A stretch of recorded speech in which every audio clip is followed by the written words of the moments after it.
नमस्कार, स्वागत है आप सभी का एजुकेशन मंत्रा में। दोस्तों, बीएड बनाम बीटीसी सुप्रीम कोर्ट से एक अच्छी खबर है। केवीएस की तरफ से नई नोटिस जारी हुई है। केवीएस की प्रिपरेशन करने वाले छात्रों के लिए क्या कुछ ये मायने रखता है। पीसीएस से हटेगा वैकल्पिक विषय। खुशखबरी है, एपीएस भर्ती जल्द होगी।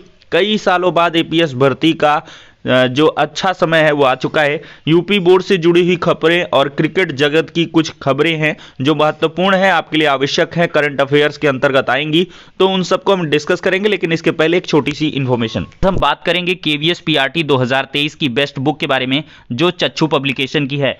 दोस्तों, इस पुस्तक की खास बात यह है कि यह नवीनतम पाठ्यक्रम पर आधारित है और इसमें टू द पॉइंट फैक्ट्स को दिया गया है। सारे सब्जेक्ट्स को कवर किया गया है। 2000 से अधिक बहुविकल्पीय प्रश्नों को भी दर्शाया गया है। दोस्तों, अगर इस पुस्तक की और खास बात बताएं तो इसमें समसामयिकी के बहुत ही ज़्यादा भरपूर फैक्ट्स दिए गए हैं और इसके बाद प्रॉपर जो प्रैक्टिस के लिए क्वेश्चंस हैं वो भी प्रोवाइड किए गए हैं। परीक्षा में संभावित प्रश्नों को यहां पर रखा गया है और साथ ही साथ ऐसे आपको हर एक सब्जेक्ट में प्रॉपर फैक्ट्स के साथ साथ प्रॉपर प्रैक्टिस के लिए क्वेश्चन उपलब्ध करवाए गए हैं। ये पुस्तक दोस्तों आपको ऑनलाइन और ऑफलाइन दोनों मोड में अवेलेबल है। ऑनलाइन के लिए लिंक डिस्क्रिप्शन बॉक्स में प्रोवाइड की गई है। ऑफलाइन के लिए किसी भी नज़दीकी बुक स्टॉल पर कॉन्टैक्ट कर सकते हैं। तो देर किस बात की है, चच्चू पब्लिकेशन की बेस्ट बुक के साथ अपनी प्रिपरेशन को बूस्ट करें। दोस्तों, देखा जाए तो बीएड बनाम बीटीसी का जो ऑर्डर है सुप्रीम कोर्ट ने रिजर्व कर रखा है और दोस्तों इस ऑर्डर को लेकर बहुत सारे छात्र जो प्रिपरेशन कर रहे हैं विभिन्न प्रतियोगी परीक्षाओं की, जैसे रीट मेंस हो गया और केवीएस का जैसे एग्जाम हो गया, उनके नजदीक आ रहे हैं, तो वो छात्र टेंशन ले रहे हैं। तो ऐसे में छात्रों, आपको बिल्कुल भी परेशान होने की आवश्यकता नहीं है, क्योंकि अगर कोई विपरीत आदेश आएगा तब तो हमेशा के लिए ही, ये स्पेशली बीएड कैंडिडेट्स के लिए बात है, तब तो हमेशा के लिए ही कोई चीज आपके लिए विपरीत हो जाएगी। लेकिन अगर सही ऑर्डर एज इट इज चीजें चलती हैं तो आपके लिए परिस्थितियों को बदला जाएगा। चाहे वो रीट मेंस की आप बात कर लें और चाहे केवीएस की बात कर लें। केवीएस ने subject to the outcome of the result जो है केवीएस को निर्धारित किया है पीआरटी में, लेकिन जैसे रीट वगैरह का हो भी जाता है, इन अ सिचुएशन अगर एग्जाम हो जाता है, पोस्टपोन नहीं होता है, कोर्ट का ऑर्डर थोड़ा सा डिलेड होता है, तो ऐसे में हो सकता है कि एग्जाम इधर कंडक्ट हो जाए। लेकिन अगर कोर्ट का ऑर्डर, जैसे कि उम्मीद है कि कोर्ट का ऑर्डर पहले आ जाएगा, क्योंकि सुप्रीम कोर्ट जो है, जो जस्टिस अनिरुद्ध बोस जी की बेंच है, ये बहुत कम ऑर्डर को रिजर्व कर रही है। जब से आपका आदेश रिजर्व हुआ है, इसके बाद से बहुत कम ऑर्डर रिजर्व किए गए हैं। तो ऐसे में उन ऑर्डर्स पर काम नहीं करना है। और सबसे बड़ी बात कि जो ऑर्डर सबसे पहले रिजर्व हो जाता है, जज साहबान उस पर पहले वर्क करते हैं और इसी लिहाज से देखा जाए तो आपके ऑर्डर आने की जो प्रोबेबिलिटी है वो 10 फरवरी से 15-20 फरवरी तक समझ में आ रही है कि 10-15-20 फरवरी तक आपका जो ऑर्डर है वो रिजर्व होके मतलब वो लिस्टिंग में आ जाएगा और उसको सुना दिया जाएगा ओपन कोर्ट में। दोस्तों, इसको एक आध हफ्ते बीतने दीजिए और भी आपको एग्जैक्ट डेट जो है वो बता दी जाएगी कि कब आपका ऑर्डर आ रहा है। लेकिन यही है कि चाहे वो बीएड का छात्र हो चाहे बीटीसी का छात्र हो, सभी को पूर्ण मनोयोग से यहां पर तैयारियां करनी है। यहां पर क्या कुछ रिजल्ट होगा, कब आएगा, इस पे आप बिल्कुल भी फोकस्ड ना रहें और पूरी ध्यान से आप जो परीक्षा की तैयारी कर रहे हैं केवीएस और रीट की, उसको पूरे तरीके से आप लोग तैयारी करते रहें, चाहे वो बीएड के छात्र हों चाहे वो बीएसटीसी के छात्र हों, क्योंकि आपका जो परफॉर्मेंस होगा, परफॉर्मेंस बेस्ड ही आपका जो है सिलेक्शन होगा।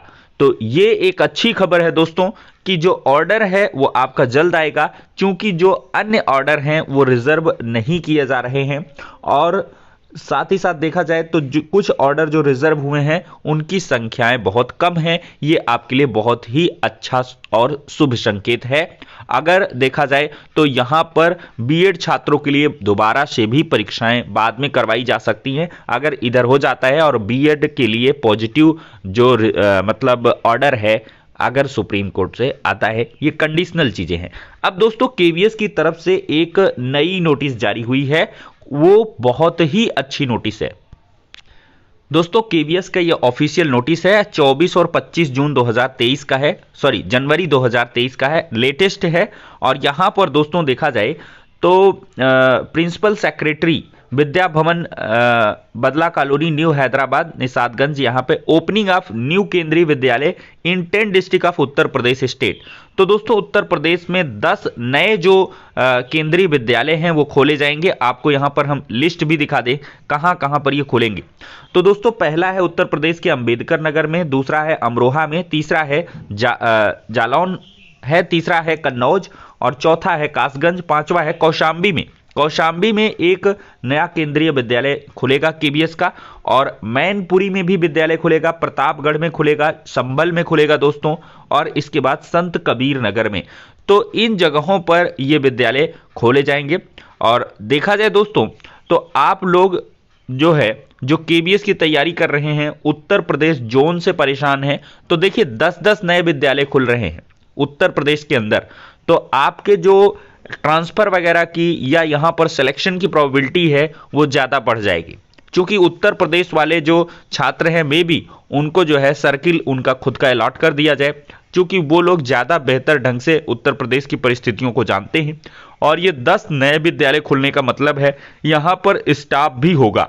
तो ऐसे में केबीएस के लिए आपको आगे और भी रिक्रूटमेंट ज्यादा से ज्यादा देखने के लिए मिलने वाला है। ये एक बहुत ही अच्छी खबर है, और जो दूर दराज की दिक्कतों से परेशान हैं उनके लिए भी शुभ संकेत है। तो आप लोग केबीएस की डटकर तैयारी करते रहें। दोस्तों देखा जाए तो कैबिनेट की मंजूरी मिलने के साथ भर्ती का रास्ता साफ हो गया है। 10 साल बाद एपीएस की भर्ती होगी। भर्ती के लिए विज्ञापन जल्द आने के आसार हैं। शनिवार को हुई दोस्तों कैबिनेट बैठक में उत्तर प्रदेश सचिवालय अपर निजी सेवा तृतीय संशोधन 2023 को मंजूरी मिलने के साथ ही भर्तियों का रास्ता साफ हो गया है। 300 से अधिक पदों के लिए जो जल्द है भर्ती का विज्ञापन वो आ जाएगा। इसके लिए लोक सेवा आयोग ने 2013 में 176 पदों पर भर्ती के लिए आवेदन मांगे थे, लेकिन नियमावली में विज्ञापन विरुद्ध होने के कारण आयोग ने 2021 में विवाद के चलते इसको निरस्त कर दिया था। हाईकोर्ट में यह मामला लंबित है। 10 सालों से भर्ती नहीं आने के कारण हजारों छात्र ओवर एज हो गए हैं। संशोधित नियमावली में देखा जाए तो एपीएस के पदों में समूह खा का राजपत्रित पद कर दिया गया है। कंप्यूटर के लिए नेलेट से CCC या इससे उच्च अर्हता मान्य होगी। कंप्यूटर पर ही टंकण परीक्षा आयोजित की जाएगी। और सृजित पदों की संख्या दोस्तों 612 से बढ़ाकर 730 कर दिया गया है, और आवेदक की अधिकतम आयु 40 वर्ष रखी गई है। पिछले 3 सालों में नई भर्ती के लिए आंदोलन करने वाले प्रतियोगी छात्र इन सब ने संशोधित नियमावली को मंजूरी देने के लिए मुख्यमंत्री को आभार व्यक्त किया है। दोस्तों देखा जाए तो यहां पर एक बड़ी अच्छी खबर है। दोस्तों अच्छी खबर यह है, पीसीएस मुख्य परीक्षा से खत्म हो सकता है वैकल्पिक विषय। लोक सेवा आयोग से शासन को भेजा गया है इसका प्रस्ताव।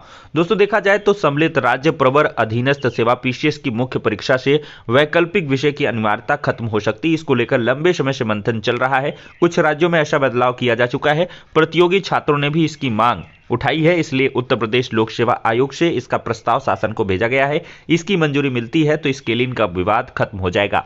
पीसीएस परीक्षा में विज्ञान विषय के अभ्यर्थियों को मानविकी विषय के अभ्यर्थियों से ज्यादा अंक मिलते हैं। इसकी शिकायत मानविकी विषय के अभ्यर्थी अक्सर करते रहते हैं। फिर स्केलिंग के नाम पर अंक घटाए बढ़ाए जाने से किसी को फायदा तो किसी को नुकसान उठाना पड़ता है। पीसीएस 2018 में स्केलिंग को लेकर काफी विवाद हुआ था।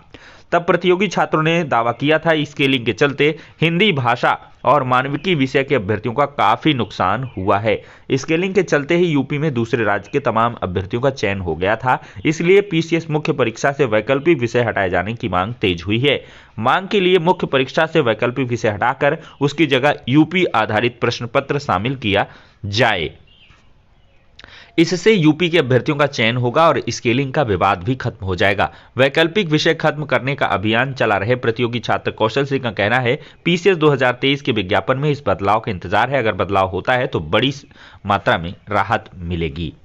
तो दोस्तों कुल मिला के पीसीएस की मुख्य परीक्षा से जो वैकल्पिक विषय वो हटाया जा सकता है, जो कि लोक सेवा आयोग ने शासन को इसका प्रस्ताव भेजा है। चुनावी साल है तो ये जो परिवर्तन है उत्तर प्रदेश के छात्रों के लिहाज से किया जा सकता है।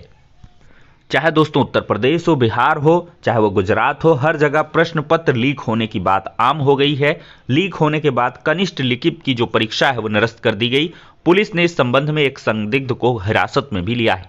दोस्तों गुजरात के ये कनिष्ठ सहायक पेपर लीक का मामला काफी ज्यादा सोशल मीडिया प्लेटफॉर्म पर वायरल था। फाइनली जो कनिष्ठ सहायक की लिपिक परीक्षा है वो निरस्त कर दी गई। दोस्तों कल बहुत ही बेहतर दिन रहा भारत को क्रिकेट जगत के लिए। शेफाली को तोहफे में दिया विश्व कप। अंडर 19 में गर्ल्स ने सफलता पाई है। भारत ने फाइनल में इंग्लैंड को 36 गेंद शेष रहते 7 विकेट से पराजित किया। 297 सर्वाधिक रन श्वेता ने टूर्नामेंट में बनाए हैं। और दोस्तों यहां पर अमित शाह जी ने भारत के बेटियों को महिला 19 विश्व कप जीतने पर बधाइयां दी हैं। T20 में देखा जाए तो स्पिन ट्रैक पर बल्लेबाजों का टेस्ट हुआ।